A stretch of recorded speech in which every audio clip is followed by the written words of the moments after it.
Haroldo Fogo Produções orgulhosamente apresenta Beisebol para Brasileiros.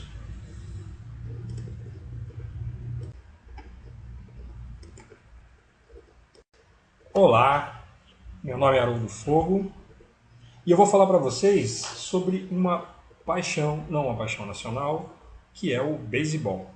O beisebol é uma paixão nos países do Caribe e nos Estados Unidos, no Canadá também. O beisebol é um esporte diferente do que nós estamos acostumados. Mas, se você conhecer, você vai gostar. Então, vem comigo.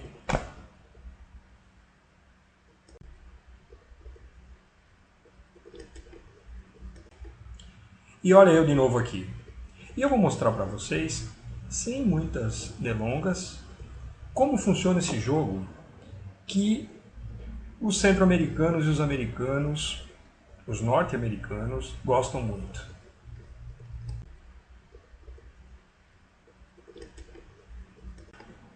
Ah, mas só mais uma coisinha. No Brasil não é tão popular, mas o Brasil se classificou para a Copa do Mundo de Beisebol, que vai se realizar em 2013. E precisou passar por adversários muito mais tradicionais, como a Colômbia e o Panamá, mostrando que todo o trabalho que é feito de base na revelação de jogadores tem dado resultado no Brasil. E olha um pouco da história aí. Bom, vocês vão ver que a origem é na Grã-Bretanha, chegou através de imigrantes ingleses nos Estados Unidos, e depois, no século XIX, teve o desenho do esporte que é hoje. Está aí para vocês com a referência, para vocês pesquisarem na internet e lerem com calma, já que este não é o objetivo desse trabalho. A história é muito bacana e tal, mas vamos ver como é que joga. Bom, em primeiro lugar, o beisebol é um esporte que utiliza mais equipamentos do que a gente está acostumado a ver. No futebol, bola já é suficiente. No beisebol, eu tenho bastão, alguns chamam de taco, mas refiram-se a bastão. Uma luva normalmente de couro, mas pode ser de material sintético, e uma bola. Uma bola feita de borracha, revestida com cortiça e com uma capa de couro sintético, poderemos dizer assim. Lógico que esse é o equipamento básico. Se você for fazer uma clínica, uma pelada de beisebol, como costumam dizer um termo aqui no Brasil, você precisa no mínimo isso.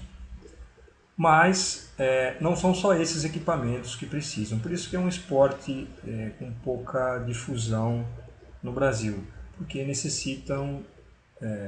os jogadores necessitam de equipamentos específicos. Nós vamos ver alguma coisa, mas não vamos aprofundar muito no assunto equipamentos. Vocês já viram os básicos, que já são suficientes para a gente começar um joguinho.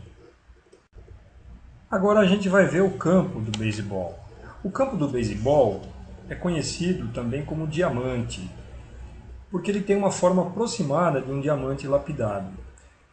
Ele tem um quadrado interno, que é chamado de campo interno ou infield, e tem 4 bases que devem ser percorridas. Vocês podem ver aí, né, que essa parte verde é a parte do campo interno e da parte exterior, essa parte verde, o campo externo, obviamente. Tá? A base que fica no centro, mais ou menos no centro desse círculo laranja, é o home plate, né, de onde sai essa linha pontilhada, e depois, fazendo o trajeto contrário dos ponteiros do relógio, eu tenho a primeira base, segunda base, terceira base e volto para casa ou home plate novamente. Aqui mais uma imagem do campo mostrando claramente o formato de diamante que eu comentei com vocês. E aqui vocês estão vendo a visão geral do estádio do San Diego Padres, um time da Liga Americana. Deem uma olhada, reparem como o esporte é popular entre os norte-americanos, chamado passatempo americano. E vocês podem ver que são verdadeiros estádios. Percebam que nessa figura do estádio, as distâncias de um lado ao outro do estádio são grandes. São mais de 100 metros de uma extremidade à outra, né, do ponto de onde fica o árbitro principal, o home plate, até a cerca, tem mais de 100 metros. Ou seja, a dimensão, a distância é grande. Bom, até agora nós não vimos nada de jogo ainda. Vamos falar do objetivo do jogo. O objetivo é completar uma corrida no quadrado, ou uma run. Uma corrida significa um ponto marcado. A partir do home, né, que é a base inicial, passando pela primeira base, pela segunda base, pela terceira base, voltando ao home, isso vale um ponto no beisebol. O jogador, após rebater a bola, precisa chegar em segurança em cada uma destas bases. Ou seja, precisa tocar na base, seja com o pé, seja com a mão. Tocar a base significa conquistar a base e deve partir para a próxima base, sempre em segurança, evitando ser eliminado. Vamos ver esses detalhes mais à frente. Cada partida é composta de 9 entradas. Isso nas categorias adultas. Nas categorias inferiores tem 5 ou 6 entradas. Uma entrada significa uma alternância de ataque e defesa entre os dois times. As entradas também são chamadas de innings. Aqui nesse placar, esse é um placar simples, nós temos aqui o controle de quem está rebatendo, quantas bolas, quantos strikes e quantos jogador fora. Nós vamos ver esses detalhes depois. E aqui do lado direito nós temos runs, hits e errors, ou seja, corridas, rebatidas e erros. Claro que a pontuação é feita pelo número de corridas que um time tem que fazer mais do que o outro para ser vencedor. Agora os times. Os dois times se enfrentam, são compostos por 9 jogadores titulares. E, na verdade, o time tem que ter mais de 9 jogadores, por quê? Porque o arremessador, por exemplo, não consegue chegar até o final de uma partida, precisa ser substituído. E, às vezes, precisa também de substituição em outras posições de defesa, ou mesmo a substituição de quem vai rebater. Então, os times chegam a ter 15, 16, 20 jogadores.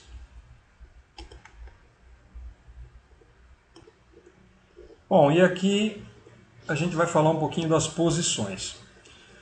O jogo ocorre da seguinte maneira: um time defende e um time ataca. O time que defende com 9 jogadores, que são as posições do beisebol. O time que ataca com um jogador por vez, que é o rebatedor.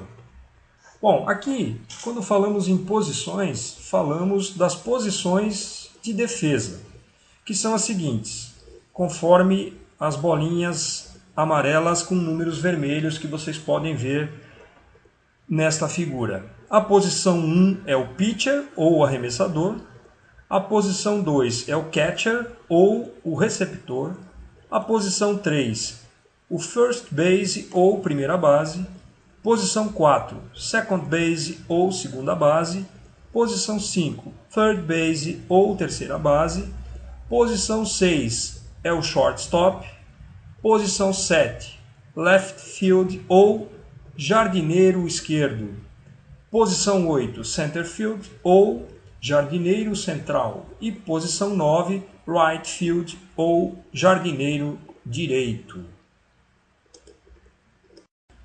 Cada uma dessas posições tem funções específicas. Cada uma delas tem uma especificidade de treinamento. Nós não vamos entrar muito nos detalhes, vamos falar um pouquinho de cada uma, né? Ou mais do arremessador, do receptor e, no geral, das posições de defesa. Aqui, o arremessador. Talvez um dos jogadores mais importantes do time. O arremessador é o responsável por arremessar a bola em direção ao receptor que fica atrás do home plate. A função do arremessador é arremessar bolas de tal forma que o rebatedor não consiga rebater ou rebata de tal forma que a defesa consiga pegar. Para isso existem variações de jogadas que são exaustivamente treinadas, bolas em curva, bola rápida, bola lenta, enfim. O cardápio do arremessador e o entrosamento com o catcher, que é o receptor, faz uma grande diferença num time de beisebol. E esse é o receptor ou catcher. Veja que ele tem uma série de equipamentos adicionais para sua proteção. São equipamentos obrigatórios. Juntamente com o pitcher, o catcher forma o conjunto de arremesso e recepção no jogo de beisebol. Aí agora um jogador de base. Talvez o nome correto seria jogador do campo interno. São os jogadores que guarnecem as bases, que são o primeira base, o segunda base, o terceira base e o shortstop.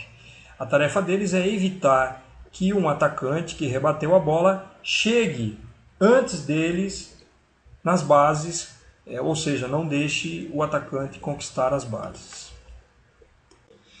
E aqui a gente está vendo a imagem de um jardineiro ou o outfielder, que são os jogadores, aqueles três jogadores, o jardineiro direito, o jardineiro central, o jardineiro esquerdo, que fazem a proteção do outfield, ou seja, que fazem a proteção do campo externo nas rebatidas longas. E então a gente viu todos os jogadores aí, todos os tipos de jogadores de defesa. Agora vamos prosseguir mais um pouco. E agora do outro time, ou seja, o time que está atacando. O time que está atacando entra com um rebatedor de cada vez. A função do rebatedor é mandar a bola o mais longe possível, fora do alcance dos defensores que são do outro time. Depois que ele rebate a bola, ele deve correr para a primeira base e ir ganhando bases assim que os outros rebatedores vão rebatendo a bola também, para que ele consiga completar o quadrado, que é uma corrida. Se o rebatedor consegue rebater para fora do campo, nós dizemos que é um home run, ou seja, uma rebatida fatal, né? Uma rebatida onde o rebatedor já vai fazer uma corrida completa, um ponto. Voltando então àquela figura das posições, o rebatedor fica ali na frente do catcher, na frente do número 2. O pitcher, que é o número 1, arremessa a bola para que o rebatedor acerte com o bastão a bola e mande a bola fora do alcance de qualquer um desses jogadores que são representados pelas bolas amarelas. Então, eu convido vocês a assistirem a parte 2 do filme, que é a continuação deste, para que vocês possam ver o desenvolvimento de uma partida.